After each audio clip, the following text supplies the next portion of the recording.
Saudara, 50 warga meninggal dunia akibat musibah banjir lahar hujan Gunung Merapi, Sumatera Barat. Rumah dan pertokoan di Kecamatan Canduang, Kabupaten Agam tak luput dari terjangan banjir. Akibat banjir lahar hujan, sejumlah rumah rusak. Alat berat pun dikerahkan untuk merapikan puing-puing bangunan, terutama material berukuran besar, agar proses evakuasi dan renovasi bisa dilakukan. Kendaraan warga pun tak bisa bergerak karena tertimbun sisa material vulkanik. Masih dalam masa tanggap bencana selama 2 pekan, tim gabungan dari Polri, TNI, PUPR hingga BNPB turun ke lapangan meninjau lokasi. Hingga Selasa siang, tim gabungan masih mencari 1 korban yang dinyatakan hilang di Kecamatan Canduang, Kabupaten Agam.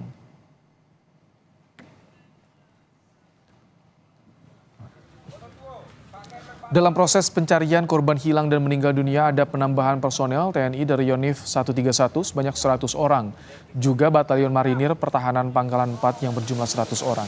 Ada pula tambahan perbantuan anjing pelacak atau K9 dari Polda Sumatera Barat untuk memudahkan tim. Kecamatan Sungai Pua, Canduang, dan Kecamatan Patkoto.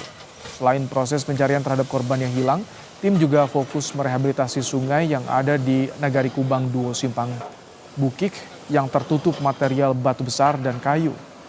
Sebelumnya, total ada 200 personel gabungan diterjunkan untuk melakukan upaya pencarian korban banjir bandang dan lahar hujan.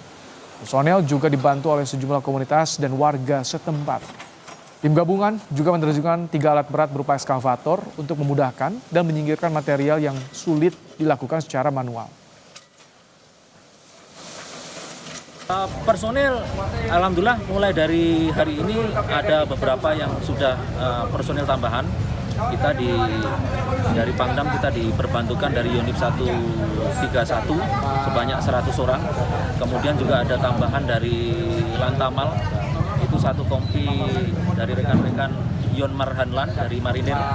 Kemudian ada juga nanti tambahan hari ini, tadi saya sampaikan untuk kegiatan awal nanti kita melaksanakan proses pencarian. Hari ini insya Allah kita akan kedatangan K9 untuk membantu pencarian korban anjing pelacak dari Polda Sumbar. Hari keempat pencarian korban banjir lahar hujan Merapi di Kecamatan 10 Koto Tanah Datar Sumatera Barat diperluas. Tim SAR gabungan masih melakukan pencarian 3 orang korban hilang dengan menyisir bantaran sungai hingga radius 10 km.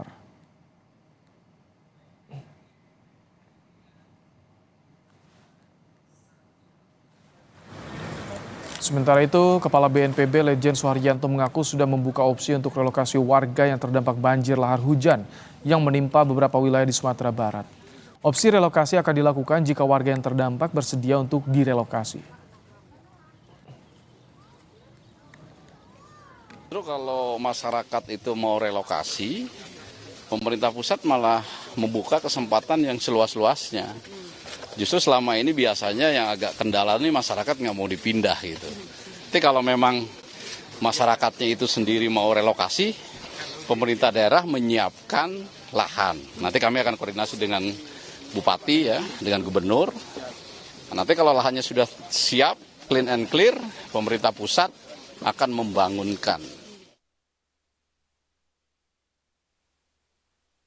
Banjir lahar hujan Gunung Merapi mengakibatkan dampak kerusakan di sejumlah kabupaten di Sumatera Barat. 50 orang tewas akibat bencana ini dan belasan orang lainnya masih dalam pencarian. Kabupaten Agam merupakan salah satu wilayah yang terdampak cukup parah pasca banjir. Sejumlah warga berusaha membersihkan lumpur yang menggenangi rumah.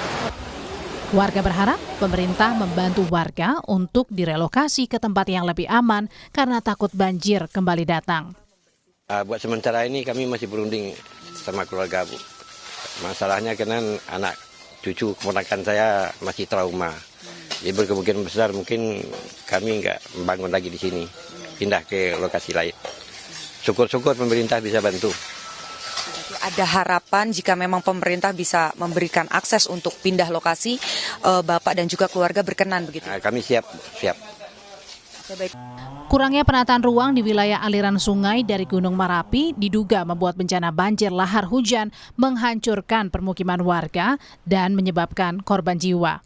Wahana Lingkungan Hidup Indonesia Walhi Sumatera Barat mengingatkan perlunya evaluasi pasca bencana.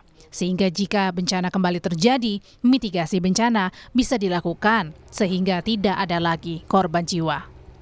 Kami melihat bahwa di Sumatera Barat urusan lingkungan ini masih terpinggirkan oleh pemerintah kita gitu. Yang kedua memang kita masih seperti yang saya sebutkan tadi masih gagap dalam urusan penanggulangan kebencanaan. Yang ketiga ini soal penataan ruang ini juga belum berbasis pada kajian lingkungan hidup strategis dan analisis risiko bencana. Betul tadi bahwa ketika evaluasi tentu kita harus jujur begitu ya. Kalau memang pemerintah selama ini salah ya harus diakui kesalahan dan ke depan harus kita perbaiki kesalahan itu agar bencana demi bencana ini yang mesti bisa kita mitigasi sejak awal tidak terjadi lagi gitu. Banjir lahar dingin menerjang beberapa wilayah di Sumatera Barat pada Sabtu malam. Banjir datang secara tiba-tiba setelah hujan deras menerjang Sumatera Barat dari sejak Sabtu sore lalu. Tim Liputan, Kompas TV.